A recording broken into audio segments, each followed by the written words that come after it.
Welcome back to the He-Man episode reviews, and today it's another 2-for-1 video. This time I'm reviewing the episodes The Energy Beast and The Day of the Machines. Why these two episodes? Do they have something in common, I hear you say?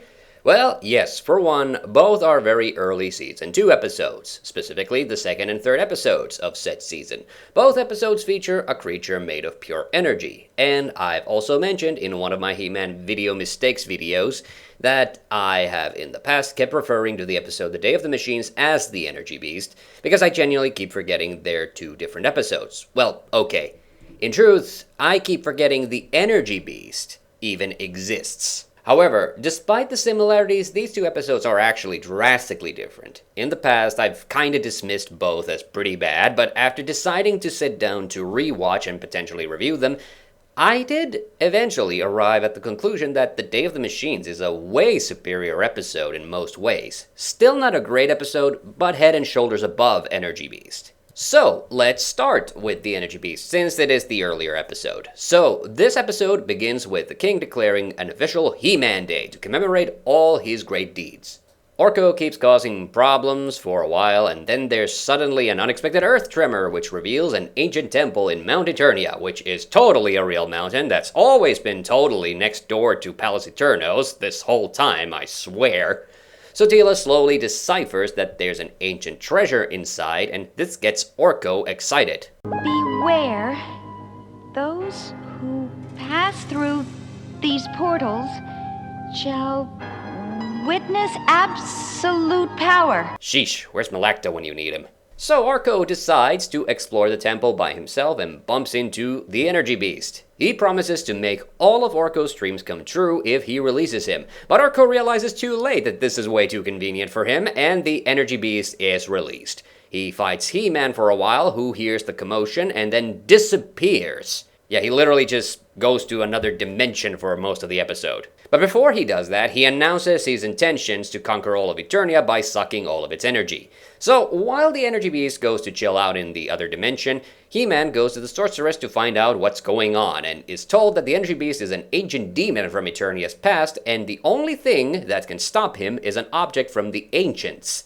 So, He-Man, Teela, and Orko head to the center of Eternia, bump into an Eternian ancient, who gives them the magic, crystal. And then Skelly yoinks it. Yeah, okay, I've been keeping Skelly in the dark for a while, but I'll explain at the end of the review why. Now, weirdly, Skelly only holds onto the crystal until the very next scene, where he plans to, and I'm not even joking, to join forces with the Energy Beast.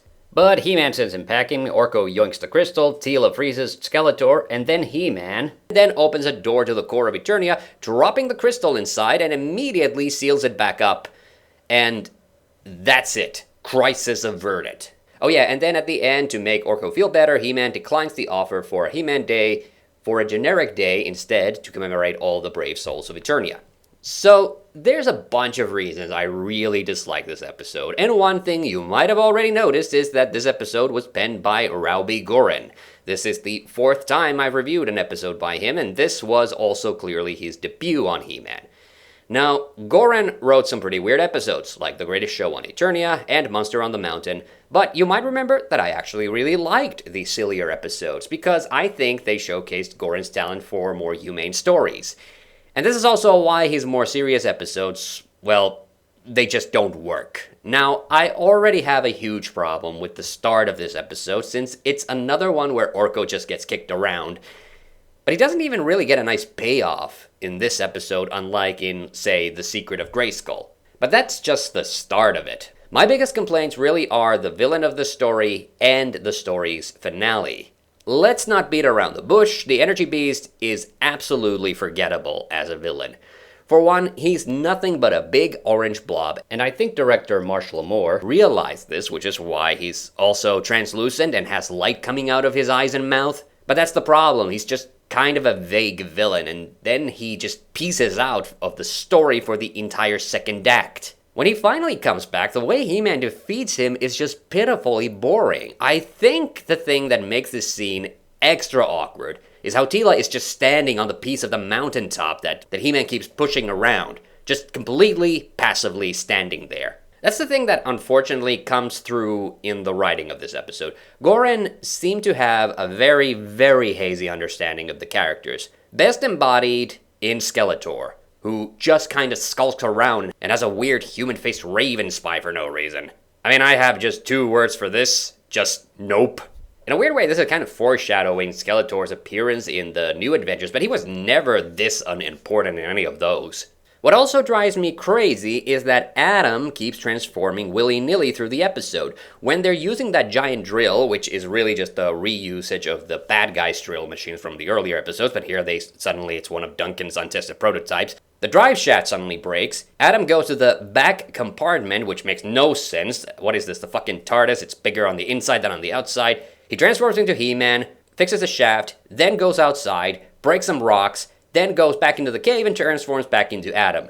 Yeah, this was a constant problem in Season 2, and this episode is painfully just drawing attention to the whole transformation business. Oh yeah, and how does He-Man fix the drill shaft? By just putting the 2 pieces together and it's magically fixed? Just like with that chain long ago. Honestly, I think Lamore deserves equal credit for how bad this episode is. Since the Eternian Ancient sounds pretty horrible, I don't know what they were doing with the voice direction, and even his power crystal keeps changing shape between scenes for no reason. It's not that complicated of a shape to begin with. I do think the scene where Duncan throws Orko's O around and when Orko releases the energy beast are both pretty funny though, but this is just a pitifully inept He-Man episode. And now, the Day of the Machines. So this episode begins with Duncan, instead of Orko, being down on himself. His automatic rockets keep failing, and he's so disheartened he's seriously thinking about quitting his job. Adam tries to cheer him up, but Skelly overhears this and decides he's going to enforce Duncan's downer.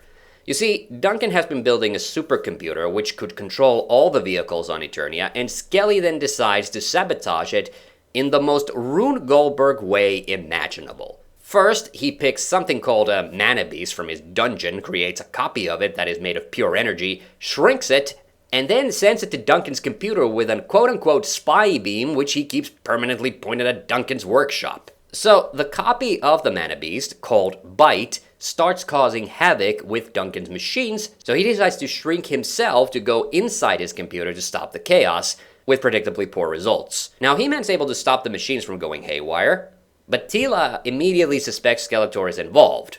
Somehow. So she and Battlecat take a short trip to Snake Mountain to confirm this. Then He-Man goes to Castle Grayskull to get shrunk by the sorceress, who then flies him back to the palace, where he enters Duncan's computer.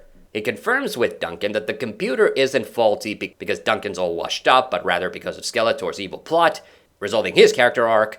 He then takes Bite down. The heroes stop the machines, and then He-Man gives Skeletor the big fuck you by sending Bite to Snake Mountain to wreak havoc with Skelly's computer. Now, this episode does have some obvious problems, but the main thing I can say about it in far better comparison to the Energy Beast is that it has a much more human and personal touch.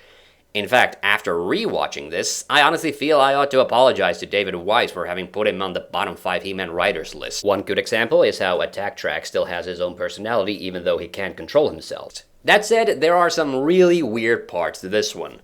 Firstly, the whole origin of Bite is really convoluted. You would think Skelly would just, I don't know, create an energy monster with magic, but I suppose this is supposed to be a computer-centric episode like the game plan from Season 1 or Skeletor's Revenge from the New Adventures. We'll circle back to those in a bit. My main complaint for this episode, however, is that A, Bite is another unmemorable blob of a character, and B, the episode direction is honestly a bit chaotic this time. I don't think any other episode so clearly demonstrates a recurring problem during Season 2 of He-Man, which was that the writers couldn't decide how far away any of the key locations on Eternia actually are.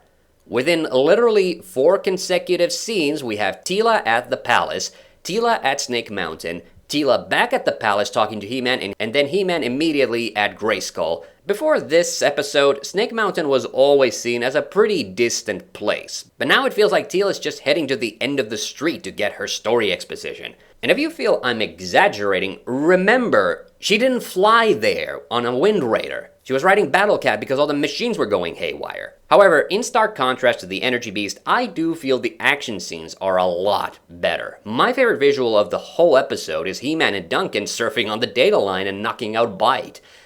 And I think the ending scene at Snake Mountain is seriously cool looking as well. Combined with the good character dialogue, this instantly makes this episode at least twice as good as the Energy Beast.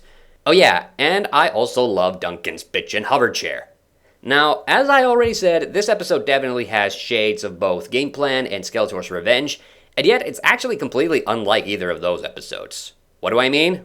Well, unlike in Game Plan, where He-Man and Ram-Man got digitized into Negator's game, or Skeletor's Revenge, where He-Man, Artella, and the private scientist got digitized into the master computer software, in this episode, He-Man and Duncan are just literally shrunk inside the computer. Okay, it's a minor detail, but honestly, kind of interesting. Basically, I should be pointing out that Skeletor's Revenge basically plagiarized the first act almost entirely from this episode, but I do think they eventually did their own thing. So, to summarize, neither Energy Beast nor The Day of the Machines are excellent episodes, and both have some glaring flaws, but now I do have to declare that The Day of the Machines is in fact one of the better and not one of the suckier David Weiss scripts. I wouldn't say it's anywhere near as good as The Betrayal of Stratos or Teela's Trial, but I'd say it's probably his third best script overall. The Energy Beast is just weird, janky, and doesn't really feel like a proper He-Man episode. And those were the reviews. Until next time, I have the power, so can you.